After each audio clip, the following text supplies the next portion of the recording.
55-дюймовый телевизор, который я мог бы рекомендовать. И он, наверное, один из самых интересных, которые я тестировал. Это вот такой вот Skyworth 55X87. Мы видим сразу, что это 4К, мини-LED, Game TV, 144 Гц и так много всего расписали. Особо интересно вот это вот надпись Local Dimming, потому что локальное затемнение, ну хорошо. Но вот когда у вас IPS-матрица, плюс у вас локальное затемнение на 960 точек, плюс мини-LED, то у вас получается естественное отображение цветов, классное отображение цветов, при этом с классным черным цветом, а это именно то, что нам позволяет делать мини-LED. И вы спросите, ну чем же еще так уникален этот телевизор? Я вам объясню. Дело в том, что в своем ценовом диапазоне данный телевизор имеет вот сочетание классных характеристик. Давайте начнем с яркости. HDR 1600 сертификация. Это значит, что этот телевизор имеет пиковую яркость 1600, которой хватит для обеспечения нормального отображения Dolby Vision IQ, который здесь есть, HDR10, HDR10+. То есть эти все фишки здесь будут работать действительно правильно. Плюс здесь у нас охренительные углы обзора. Я прям не побоюсь этого слова, охренительные. И вы сейчас видите вставочку. Потому что здесь IPS-матрица. Вы скажете, стоп, ну так вей, там чуть другие цвета. Нет, у IPS есть своя прелесть. IPS передает цвета так, как они есть. Они близки к реальным цветам. Это раз. Во-вторых, это про углы. В-третьих, объединение IPS и мини-LED, который здесь есть, и плюс 960 зон локального затемнения, именно вот этого локал-димминга, который здесь есть. Вот видите, написано. То есть эти 960 зон позволяют дать охренительную картинку. Просто-напросто вот качество, которое приближено к OLED. Знаете почему? Потому что у него очень хороший черный цвет. Потому что благодаря этим зонам и вот этим вот микропикселям мини-LED, которые являются, по сути, Direct LED подсветкой, но именно с микроскопическими этими точками, потому что здесь еще и QLED плюс технология, да, которая присуща именно телевизорам Skyworth, именно с QLED плюсом, то это у нас вообще получается бескомпромиссная технология в таком ценовом диапазоне.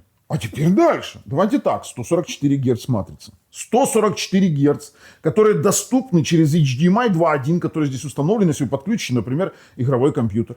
Если вы подключите консоль по типу PlayStation 5, Xbox, то вы там спокойно будете получать 120 Гц, при этом с VRR. И именно здесь уже начинается вот эта вот направленность игровой функции, Game TV. У нас, получается, он доступен VRR от 48 Гц до 120 Гц. Это для PlayStation. А в компьютерах, пожалуйста, до 144 Гц он спокойно вытягивает. И я вам обязательно сейчас подключу, все это дело покажу. Ну и, конечно же, вот эти вот есть игровые фишки по типу там виртуального прицела и тому подобного. Это тоже здесь все имеется. Вы меня спросите, а какая же битность матрицы? Матрица здесь 10 бит, вернее, не совсем 10 бит, а 8 бит плюс FRC, но при этом которая отображает больше, чем миллиард цветов. И вот эта вот вся совокупность технологий, QLED+, локальные точки, именно огромное количество точек локального затемнения, мини-LED, и это все ближе, кстати, здесь еще и Google TV, и это все ближе уже, знаете, к чему? К его конкурентам, которые не у QLED, у Samsung. Вот чтобы вы понимали, они там говорят, что это там какая-то уникальная технология. Нет, это по сути именно то же самое. И знаете, если вот не хватает на OLED-телевизор денег, а хочется получить какое-то классное качество картинки, то это именно вот я бы выбирал с такой технологией телевизор. А вот, кстати, Google TV здесь сертифицирован, есть и Netflix, и все остальные фишки. И смотрите, как он быстро работает.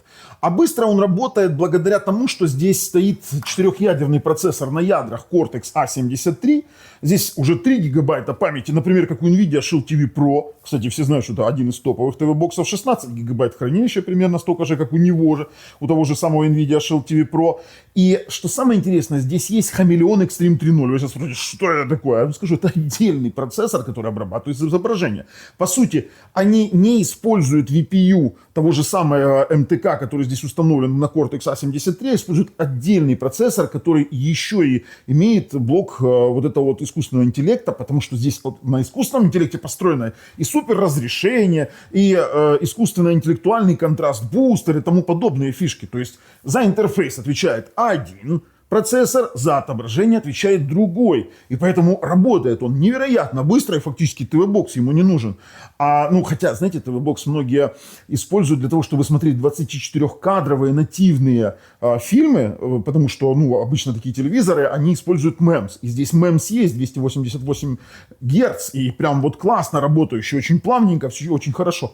И когда вы подключаете ТВ-бокс, у вас 120 Гц матрица, то она при включении 24-кадрового режима на ТВ-боксе выдаст вам чистую 24-кадровую картинку, потому что 120 на 24 делится без остатка и дробей. И у вас не будет вот этого джаддер-эффекта, как их там, вот этих вот микрофрезов при просмотре каких-то огромных, объемных или там динамических сцен. Не будет этого просто-напросто. Вот так вот работает.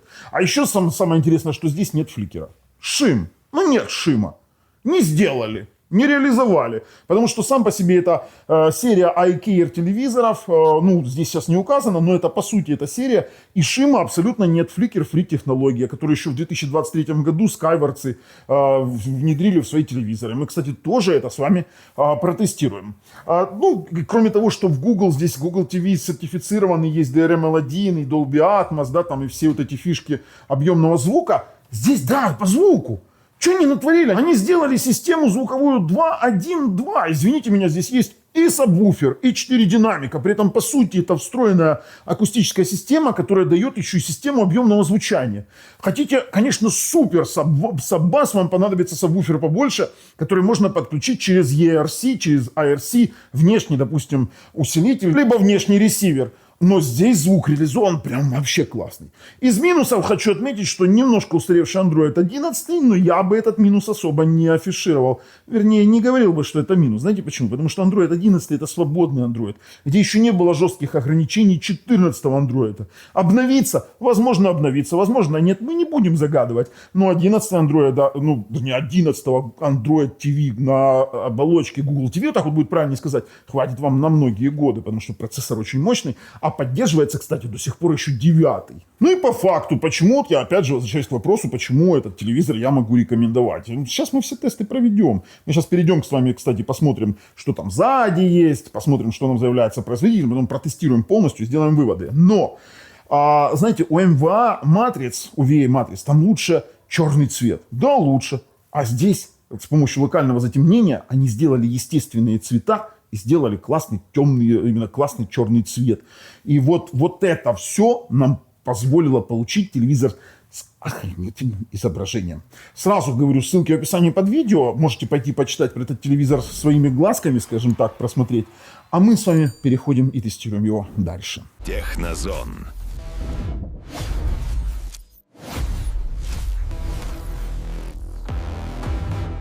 А теперь смотрим дизайн. Первое, что бросается в глаза, смотрите, ножка, скелетон стайл, то есть она очень тонкая, металлическая, и она сделана таким образом, что вот фактически очень низко над поверхностью, над которой стоит телевизор. Очень, очень малое расстояние. Здесь у нас органы управления, кнопка включения, кнопка, переключатель микрофона, и вот настолько прикольно сделано. Здесь у нас есть микрофон, потому что есть голосовое управление без рук, по сути, без пульта. А теперь смотрите на сам по себе дизайн. Вот эти все рифленности тут есть. И сам он по себе безрамочный. Давай я здесь поставлю руку, чтобы ты показала на фокус. Он практически безрамочный, этот дизайн. Пульт у нас, смотрите, достаточно неплох, и материалы больше похожи на премиальные, он текстурирован, это не простой такой, не дешевый пластик. Есть цифровая панель стандартная, навигационная панель, панель быстрого доступа с мультимедийными кнопками и, конечно же, панель управления громкостью и переключениями каналов. Также домик и голосовой поиск, это все-таки Bluetooth пульт. Что продумано? Продумано то, что он полукруглый, чтобы не катался, маленькие ножки сделали. Эргономически очень удобно. Также в комплекте кладут переходник 3.5 на RCA, конечно, устаревшие такие стандарты, но это дань тому, что этим кто-то еще пользуется. Переходники для веса крепления и, конечно же, кабель питания. Пошли назад. Сзади у нас все примерно так же, как у всех Skyworth. Есть LAN RJ45, 5.1 выход оптический, есть 3 HDMI кабеля, вернее 3 HDMI входа. Один из них может работать как IRC и eIRC, это для подключения ресивера и многоканального звука. 2 USB, есть DVB-T и T2 и DVB-C, есть у нас DVB-S для подключения спутниковой тарелки и есть у нас вход и выход 3.5. А вот теперь самое интересное здесь. Проходи, лисичка, давай покажем. Смотрите, у нас есть сабвуфер и два огромных динамика. То есть у нас здесь классная акустическая система. Вот смотрите, в дополнение к акустической системе у нас есть еще вот такие вот динамики. Видите, здесь, скорее всего, встроена именно акустическая камера, скорее всего. Смотрите, с этой стороны тоже, в том числе. Давай вот так вот покажем. И получается, два динамика здесь, здесь два больших динамика и сабвуфер. Будем тестировать. Очень интересен формат этой системы. Весокрепление. Есть у нас разъем питания. И, в принципе, ничего больше интересного тут для нас нет. Так что пошли тестировать дальше. Вот, смотрите, у нас есть выход PCMCI карт. То есть вот этих вот карт расширения. Все. Телевизор Skyward Mini LED 55X87 Pro, 147 Гц, и они прям акцентируют внимание, что это Game TV, игровой телевизор. Здесь много всего расписали, QLED, 4K, MEMS, II, AV1, это все, конечно, красиво, но давайте сами характеристики пройдемся. 4К QLED+, тип дисплейной матрицы. Теперь тип подсветки дисплея мини-светодиод, это мини-LED, 144 Гц частота обновления, MEMS 288 Гц, X2, кстати.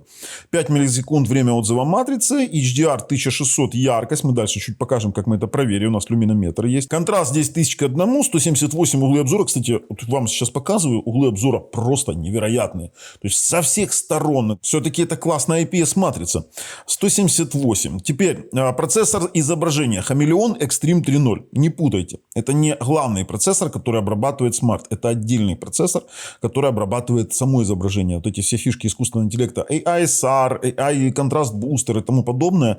Это конкретно к нему. А теперь дальше у нас Dolby Vision IQ, HDR10+, HDR YouTube, HLG, усилитель контрастности на основе ИИ, самоадаптация ИИ, искусственный интеллект сверхразрешения, режим кинопроизводства. И доходим до мощности акустической системы 80 Вт. Акустическая система 2.1.2. Это 30-20-30 у нас распределение мощности. Сабвуфер есть, Dolby Atmos. И тут у нас уже пошло Google TV и формула оперативной памяти 3/16. 3 гигабайта оперативной и 16 гигабайт у нас хранилище. А, кстати, весит он аж 13,4 килограмма с подставкой. Все остальное нам не совсем уже интересно. Веса 300 на 200. Давайте так, мы переходим дальше, тестируем. Ссылочку закинул вам в описании под видео. Традиционный Google TV. Смотрите, и при этом очень быстро работающий Google TV. А почему быстро? Чуть-чуть дальше конфигурацию увидите, поймете. Но начнем мы конкретно с мультимедийных возможностей и сразу проверяем Netflix. Выбираем фильм, видим, что Dolby Vision, Dolby Atmos. У нас отбило даже слева у нас панельку Dolby Vision, Dolby Atmos. И, кстати, выглядит это все просто охренительно. Почему? Потому что цвета просто невероятные, как и яркость. То есть для Dolby Vision здесь более чем достаточная яркость. По Netflix вопросов нет, как в принципе и по YouTube. А знаете почему? Смотрите, включаем. У нас срабатывает HDR. Выбрали 4К, включили статистику для сисадминов, никаких дропов, 4К. Это у нас HDR с HLG, как мы видим, там где Color написано, там HLG BT2020. Это VP 9.2 и работает все просто шикарно. По YouTube вопросов нет. А давайте мы с вами посмотрим более тяжелый ролик. Например, Дикую реку. Есть стартовые дропы, это нормально на интерфейс телевизора уходят. AV01 кодек, SMPTE 2084, это он отлично обрабатывает HDR в AV1. Мы видим буфер выше 9 секунд. Это тоже очень хороший показатель. И работает все идеально. Но дело в том, что данный ролик был предназначен не просто для тестирования HDR, и не просто для тестирования AV1. Давайте его остановим. Он также был создан для тестирования фликера. То есть на мелких деревьях было мерцание. Здесь мерцания нет. Ну и сейчас вы видите вставочку, где мы показываем монитор с фликером, с полосами. И переходим на телевизор, и полос нет. То есть в нем нет мерцания, в нем нет шима. Это означает, что ваши глаза вам скажут спасибо. То есть бесшимный телевизор. Flicker Free Technology, которую внедрила Skyworth еще в 2023 году в свои телевизоры. Очень достойно и классно показывает. Слушайте, ну хорошо, с YouTube все отлично. А что у нас с уплотнением, которое они заявляют про 288 Гц? Давайте пробовать. Старый добрый наш Брюс. И смотрим, видим абсолютно все идеально, четко, плавно. У нас работает MEMS. Давайте все эти тестовые ролики. Тут обратите внимание, даже маленький шарик идет плавно. И я вам скажу, если бы здесь был, допустим, матрица была 60 Гц с MEMS, то маленький бы шарик был бы не такой плавный, как хотелось бы. То есть все было бы плавно, кроме маленького шарика. Здесь все абсолютно плавно и правильно работает. То есть MEMS отрабатывает. Так же, как и отрабатывают все стриминговые сервисы из-за его сертификации. Ну, давайте я включаю OTT-сервисы. Давайте переключаем каналы. Работает все очень быстро. При этом, даже если низкобитрейтный канал, то с помощью AISR, искусственного интеллекта, вот этих вот улучшалок, у нас становится он более четким. И это прям вот очень достойно смотрится. При том, что наличие сертификации позволяет нам на таких сервисах, на стриминговых, ну, например, в нашем случае Megogo, смотреть 4К HDR, то есть если мы выберем качество видео и будет 4К HDR, то это тоже будет работать при этом с HDR 10+. Давайте я вам сейчас покажу на каком-нибудь примере. Опа, пожалуйста, HDR 10+, 4К, фильм на Megogo работает. Перемотаем чуть. Все отлично. Все это благодаря его сертификациям и кодекам. Смотрите, у нас есть из кодеков AC3, это Dolby Digital, EAC3, это Dolby Digital Plus, и плюс у нас есть Atmos через Dolby Digital Plus. Потом у нас есть из видеокодеков VC1, AV01, есть у нас AVC, Dolby Vision различных профилей, которые мы сейчас проверим. И есть у нас, давайте, 265, плюс есть у нас кодеки VP8, VP9.2. По сертификациям DRM, Apple FairPlay есть, ClearKey и есть у нас Widevine L1. И, в принципе, с сертификацией Dolby, с L1 у нас будут работать абсолютно все стриминговые сервисы отлично. А если посмотреть на аппаратную платформу, то мы с вами увидим, что это MT5889. Зачастую это у нас чуть-чуть переделанные кастомные MT 9 серии, МТК 9 серии. Однако это не все. Здесь 3 гигабайта оперативной памяти, что больше, чем у бюджетных телевизоров, и абсолютно для всего хватает. 16 встроенного хранилища. Центральный процессор, это у нас 4-ядерный Cortex A73 по 1,3 ГГц. Это, кстати, очень быстрый процессор. За отображение отвечает Mali G52. И это не все. Здесь стоит другая процессорная система, так называемый у нас Хамелеон Extreme 3.0, который и отвечает за отображение, за постобработку изображения, за его качество и, конечно же, за вот эти фишки искусственного интеллекта. Сеть у нас имеет Connect 780 мегабит, Android 11 стоит. А давайте мы сразу сеть включим Analytics. Тестируем только 5 ГГц, 2.4 уже неинтересно, атовизм, эти старые стандарты, пора от них отходить. Кстати, Android 11, можете даже не переживать, хватит на очень-очень долгое время. Давайте посмотрим, что у нас. Должно быть минимум 200 мегабит для хорошего телевизора. Здесь у нас больше 200 мегабит, 230, 240 будет. 240 на загрузочку, 250 в среднем мы получали. И на выгрузку даже больше 200. Отличные показатели, хватит для абсолютно всего контента, включая, допустим, и нестандартные методы воспроизведения по типу Matrix, если вы понимаете, о чем я говорю. Matrix работает тоже отлично. Кстати, знаете, что здесь есть? Вот эта штука для обслуживания, есть приложение Daily Manage, где мы можем закрывать приложение, увеличивать скорость, очищать память, чистить кэш. Очень классная тема, вот она просто есть. Так как это сертифицированный Google TV, само собой здесь есть все фишки сертификации, например, голосовой ассистент, например, давайте так. Мы можем зажимать кнопку и говорить, например, «Открой YouTube». Вот, он открывается у нас YouTube, а можем сделать по-другому. Просто сказать «Окей, Google». Громкость на 20. И вот, пожалуйста, он изменил громкость на 20. Мы также можем его просить, там, например, «Окей, Google, какая погода в Запорожье сегодня?» В Запорожье сегодня ясно. От 12 сегодня в градусов. Сейчас 21 градус и ясно. То есть это фишки голосового поиска, которые, в принципе, работают, именно «Окей, Google» у нас работает дистанционно. Так, у нас кроме сертифицированных моментов с голосовым поиском есть еще трансляция Google Chromecast. Давайте мы сейчас сюда затранслируем весь экран. Так, трансляция работает достаточно быстро, не такая и большая задержка, в отличие от конкурентов. Окей, хорошо, с этим понятно. Тут еще такой момент. С Google Chromecast вы можете транслировать не только экран смартфона еще, ноутбук, допустим, и другие, там, например, Google Фото передавать, видео из потоков, из стримингов, это тоже будет работать. Ой, а знаете, что здесь есть классного?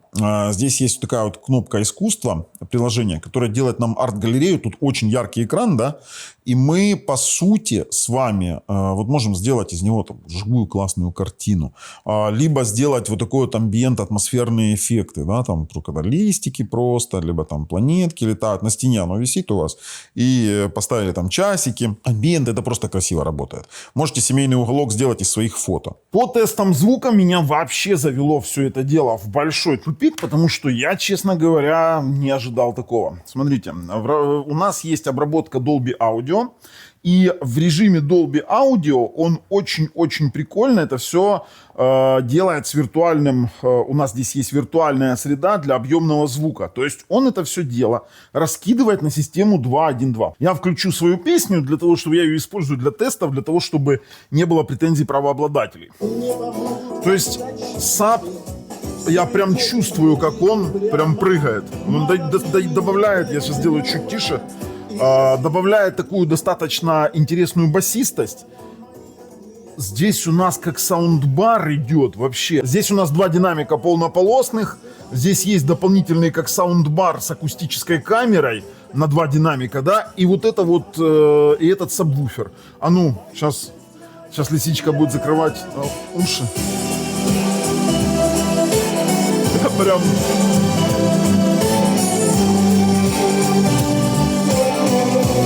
Я вам рассказываю, звук не захлебывается. Эту песню писал я знаю, как она должна звучать, и у нее инструменты все раздельные, и система вот эта звуковая, она очень и очень достойная. Вы здесь не найдете классного суббаса такого, как любят там на каких-то сабвуферах, да, там, нет, это не та система, не тот формат, это 2.1.2.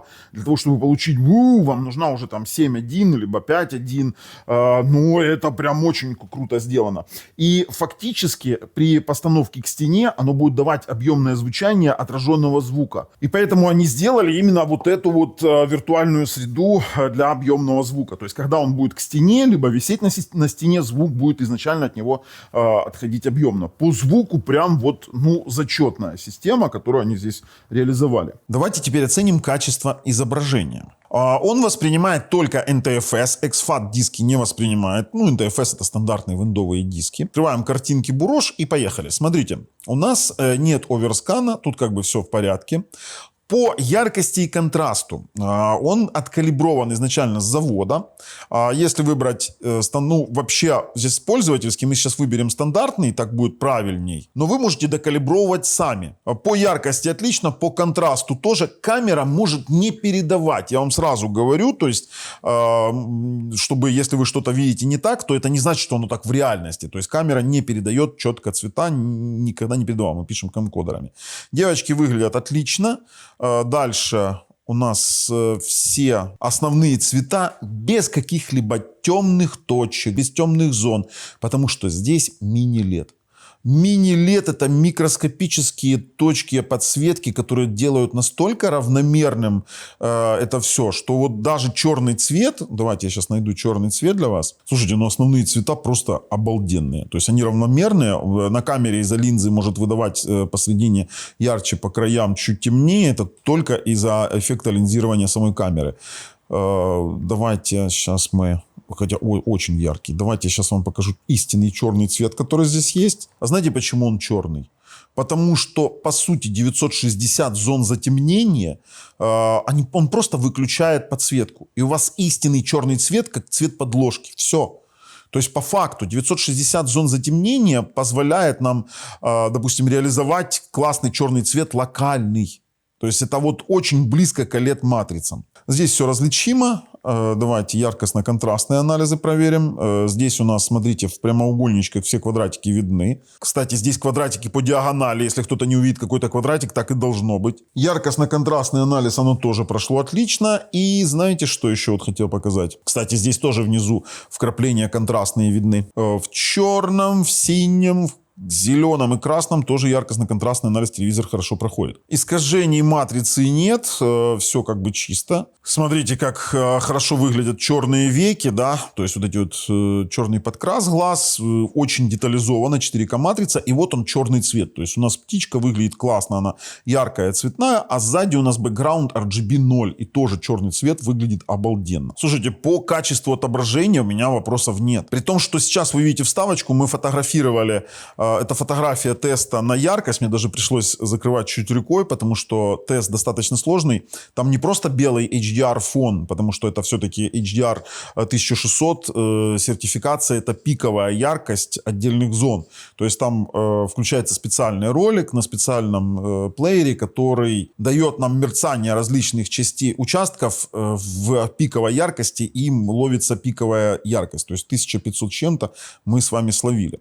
Давайте с вами попробуем профили HDR10+, профиль А и профиль Б. Да, HDR10+, отработал. Давайте HDR10+, профиль Б тоже отработал хорошо. Есть у нас AV1 кодек в HDR, пробуем в контейнере МКВ, работает. Ну, SDR обыкновенный в МКВ, конечно же, хорошо отрабатывают. Слушайте, цвета просто невероятные. Конечно же, очень высокобитрейтные ролики в HDR тоже отлично работают с внешнего носителя, то есть ограничений для просмотра нет. Пробуем профиль 8 Dolby Vision. Есть у нас, он отработал, словил Dolby Vision. И Obi-Wan Kenobi, смотрите, здесь тоже будет истинно черный. Dolby Vision, смотрите, прям черный цвет, черный-черный. И сейчас будут действия происходить. То есть это 5-й профиль тоже поддерживается. 7-й профиль не поддерживается самим телевизором. Так, давайте теперь пройдем по настройкам по определенным. Изображения. Смотрите, у нас есть различные изображения, режимы. Пользовательский, стандартный, спорт, яркий, кино, игра, энергосбережение. Но если уж давайте коснулись игры. Ох. Хочется тебе поиграть ультимативно 4К. Больше 120 Гц. Мы сейчас играем, видите, 127, 126. Это в 4К мой ноутбук тянет на 50-80 карте. Мы видим FPS 144. Это показатель на телевизоре именно герцовости матрицы. То есть максимально он дал 144 Гц, переключился. Потому что, допустим, на тех же самых ТВ-боксах либо на плойке он держит 120. И, как мы видим, все вот прям шикарно. Теперь давайте по игровым именно функциям данного телевизора. То есть если мы с вами нажмем на вход, у нас здесь появится VRR включено, HDR включено, ALMM включено, FPS 144. Теперь дальше. Динамики. Динамики, понятно. Режим изображения у нас здесь игры HDR10. Сейчас мы играем с HDR10 с компьютера. У нас можно включать вот этот вот контрастный прицел, потому что, допустим, в том же PUBG этот прицел, я его честно вам скажу, я его не вижу ни хрена. А здесь мы с вами можем увидеть вот такой вот, поставить дополнительный классный прицел, какой-то вот такой, он действительно классный контраст дает. И плюс у нас здесь еще, переключение меню, это имеется в виду, смотрите, стандартное меню, либо игровая приставка. И стандартное меню, это у нас боковое появится. Мы включаем вот это вот для игровой приставки, это меню. И здесь у нас источник сигнала. По игровым функциям вообще просто отлично. То есть в данной ситуации... я не включил прицельчик, да? Давайте, прицел, что-то я его не зафиксил. Давайте включим. Такой вот зелененький пускай будет. Выходим. И, в принципе, вот таким вот образом у нас это видно, да, то есть, когда разлетается прицел, наш контрастный прицел остается на месте. То есть, вот у меня здесь сейчас... Класс. Для игр прям самое оно. Мне нравится, сейчас я покажу на компе вам сколько герц, но мы с вами сначала замеряем еще и задержку игровую. Давай так, мы сейчас будем нажимать пробел, а наш Алексей, вот давай так, чтобы было видно девочку, то есть у нас на прыжок, реакция на палец и ее реакция уже на само действие, на нажатие.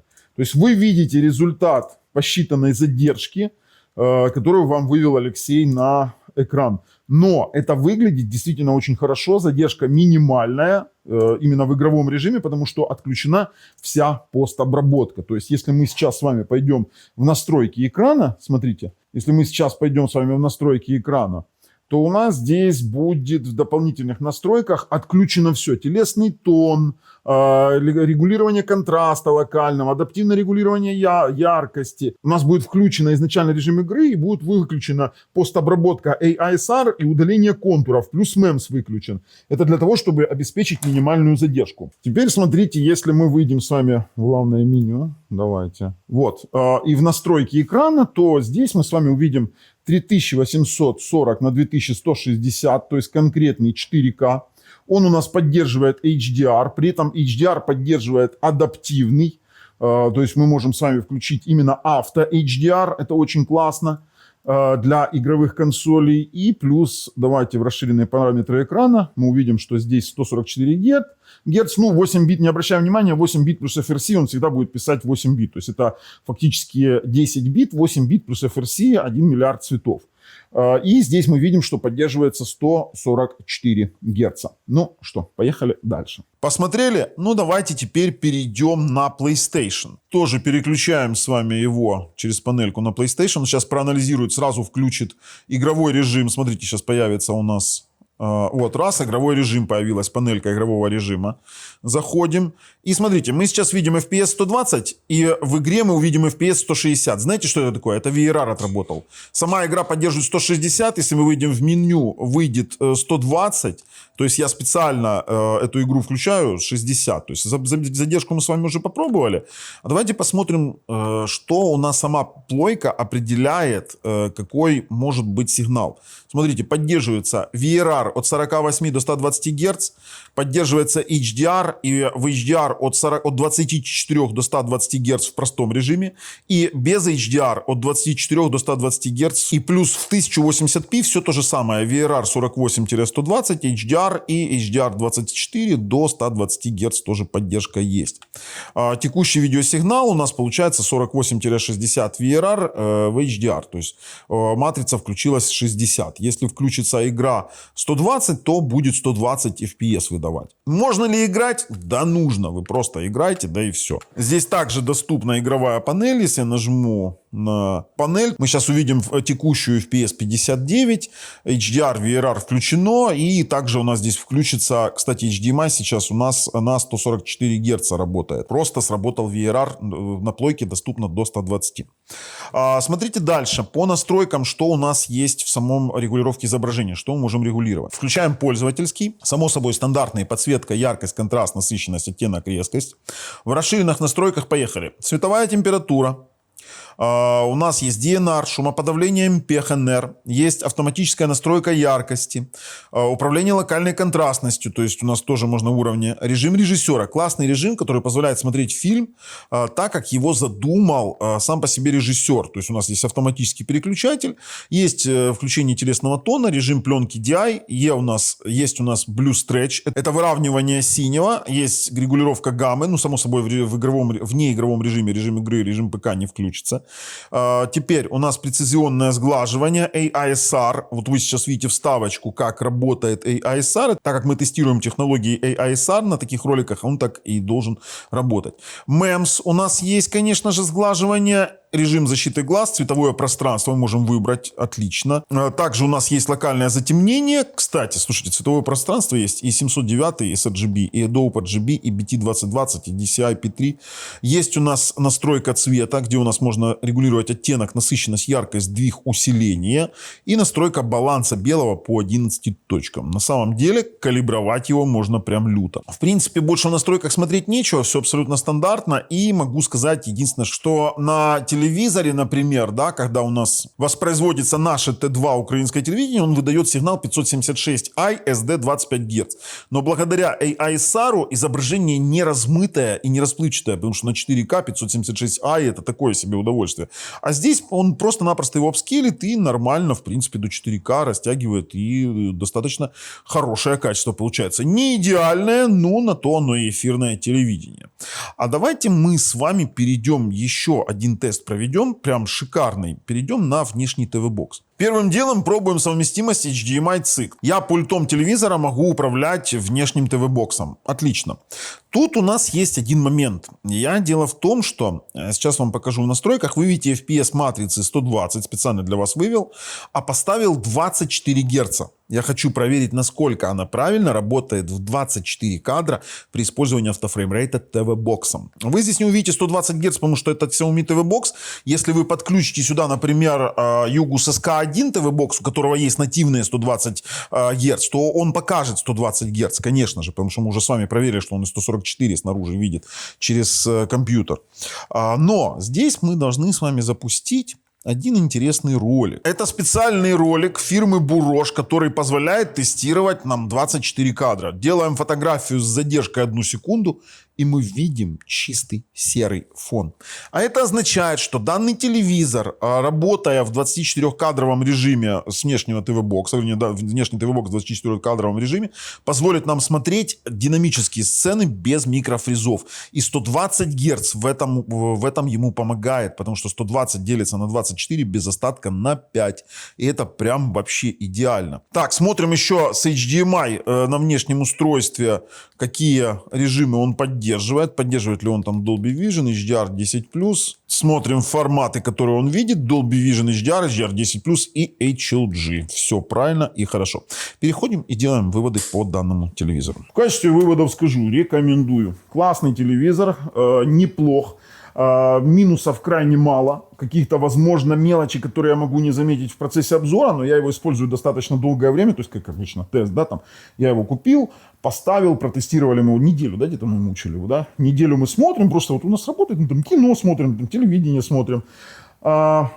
Сама по себе технология AISR классно улучшает эфирное телевидение, но я бы вообще не делал здесь акцент на эфирном телевидении. С учетом мощности самого Google TV, именно процессора, и с учетом того, что на OTT-сервисах сейчас достаточно качественные, именно качественные видеопотоки, то нафиг мне этот Т2 нужен, например. В общем, рекомендую, классный телек, ссылки в описании под видео. С вами был Бабл на канале Технозон. Пишите, какие еще телевизоры рассматриваем и тестируем. Пока.